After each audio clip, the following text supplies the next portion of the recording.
Today, you will share with you very interesting story. The King's Painting. Once upon a time, there was a kingdom where there lived a king who only had one leg and one eye. But his skill, intelligence, and generosity made him a competent ruler. As a result, the people in his kingdom lived a joyful and healthy life under his rule. Then, one day while the king was walking in his palace, he noticed the portraits of his ancestors along the hallway. The paintings of his ancestors sparked a thought in the king's mind. He thought that his children would walk the same corridor one day and remember all their ancestors through these portraits.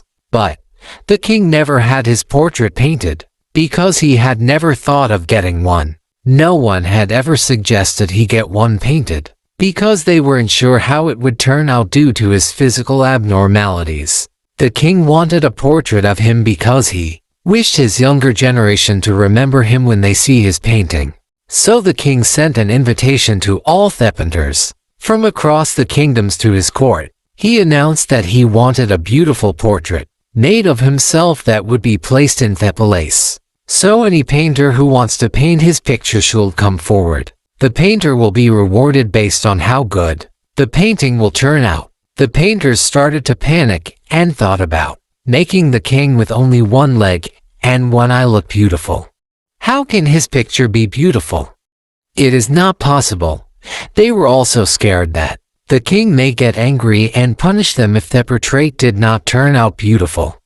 So one by one, all the painters started to make excuses and politely declined to make a painting of the king. But one young painter raised his hand and said that he would make a beautiful portrait of the king that the king would like.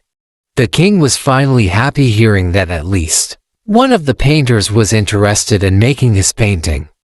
The other painters got curious about how this young painter would make a beautiful painting of king. King excitedly permitted him, and the painter started drawing the portrait. He then filled the drawing with paints. Finally, after a long wait, he said that the picture was ready. All of the courtiers and other painters were curious and nervous about how the painting would turn out. How will the portrait look beautiful with all the physical abnormalities of the king? What if the king doesn't like the art and gets angry? They curiously waited for the big reveal. Finally, the painter uncovered the painting in front of the court. Everyone in the court, including the king, was left stunned. Looking at the picture, the young painter had made a portrait in which the king was sitting on the horse, on the one-leg side, holding his bow and aiming the arrow with his eye closed. Indeed, archery and horse riding were few of the skills the king possessed. Nevertheless, the king was delighted to see that the painter had made a beautiful portrait by Crete, presenting the king's abnormalities.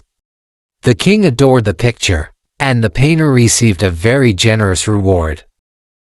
Indeed, it was a beautiful portrait. How beautiful the world will look if we can't ignore others' weaknesses and celebrate their strength. The world will be more beautiful if you ignore the flaws in others and see their strength.